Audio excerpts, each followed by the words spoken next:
সূরা ইখলাস কখন পাঠ করলে সাথে সাথে ফলাফল পাবেন?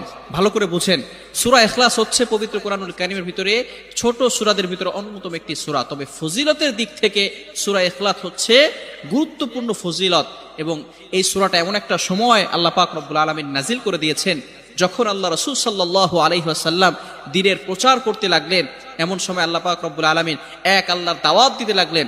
তখন কাফেররা আল্লাহ রাসূল সাল্লাল্লাহু আলাইহি সাল্লামকে কোশ্চেন করলো যে, মুহাম্মদ, তুমি তো এক আল্লাহর দাওয়াত দাও, আমরা তো কোটি কোটি দেবতার পূজা করি, তারা আমাদের সমস্যার সমাধান করতে পারে না।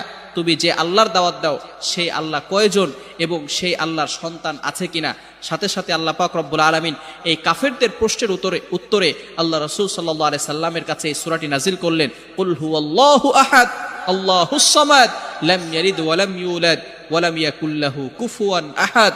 আল্লাহ পাক রব্বুল আলামিন এক, অদ্বিতীয়, এবং আল্লাহ